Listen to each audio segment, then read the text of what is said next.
भारतीय reserve bank banking व्यवस्था को और अधिक सुरक्षित तथा पारदर्शी बनाने के लिए लगातार नए कदम उठा रहा है। इसी दिशा में आरबीआई ने करंट अकाउंट से जुड़े नियमों में अहम बदलावों की घोषणा की है, जो 1 अप्रैल 2026 से प्रभावी होंगे। इन बदलावों का मकसद कंपनियों के फंड के उपयोग पर कड़ी निगरानी रखना, बैंकों के बीच अनियंत्रित लेन देन पर रोक लगाना और उधार लेने वाली कंपनियों में वित्तीय अनुशासन बढ़ाना है। खास तौर पर वह कंपनियां और कारोबारी जो कई बैंकों से बड़े कर्ज लेते हैं, उनके लिए अब करंट अकाउंट का संचालन पहले जितना आसान नहीं रह जाएगा।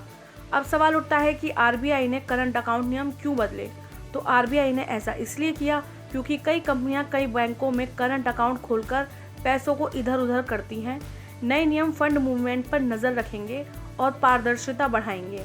आपको बता दें कि आरबीआई के ये नए दिशा निर्देश 1 अप्रैल 2026 से लागू होंगे, यानी कंपनियों और बैंकों के पास अभी तैयारी का समय है। इस दौरान उन्हें अपने मौजूदा करंट अकाउंट स्ट्रक्चर की समीक्षा करनी होगी और जरूरत पड़ने पर बदलाव करने होंगे। इन नए नियमों में आरबीआई ने 10 करोड़ से कम लोन वालों को बड़ी राहत भी दी है। आरबीआई ने नए नियमों के मुताबिक जिन कंपनियों या कारोबारियों का कुल बैंक लोन 10 करोड़ रुपए से कम है, उनके लिए कोई बदलाव नहीं किया गया है। वे पहले की तरह किसी भी बैंक में करंट अकाउंट खोल सकते हैं, लेकिन जिन कंपनियों का कुल लोन एक्सपोजर 10 करोड़ रुपए या उससे अधिक है, उनके लिए नियम सख्त होंगे। अब ऐसी कंपनियां हर बैंक में फुल करंट अकाउंट नहीं चला पाएंगी, जिससे उनकी कैश मैनेजमेंट व्यवस्था में बदलाव आएगा। आरबीआई के नए नियमों के अनुसार किसी कंपनी का फुल करंट अकाउंट केवल वही बैंक चला सकेगा जिसकी कुल लोन हिस्सेदारी कम से कम 10% हो।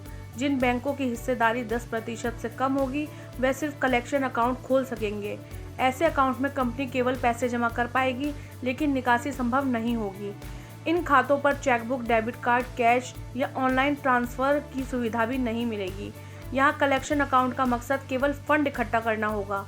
इसमें जमा होने वाला पूरा पैसा अधिकतम 2 कार्य दिवस के भीतर कंपनी के मुख्य करंट अकाउंट या फिर सीसी या ओडी अकाउंट में ट्रांसफर करना अनिवार्य होगा, ताकि फंड के इस्तेमाल पर बेहतर निगरानी रखी जा सके और सिस्टम में पारदर्शिता बनी रहे।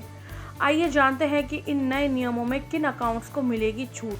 तो आरबीआई ने स्पष्ट किया है कि एफईएमए से जुड़े खाते और वे अकाउंट जो किसी कानूनी कोड या सरकारी आदेश के तहत खोलना अनिवार्य है, इन नए नियमों के दायरे में नहीं आएंगे।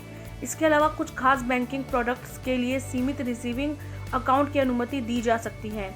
नए नियमों के तहत बैंकों को हर 6 महीने में करंट और कलेक्शन अकाउंट की समीक्षा करनी होगी।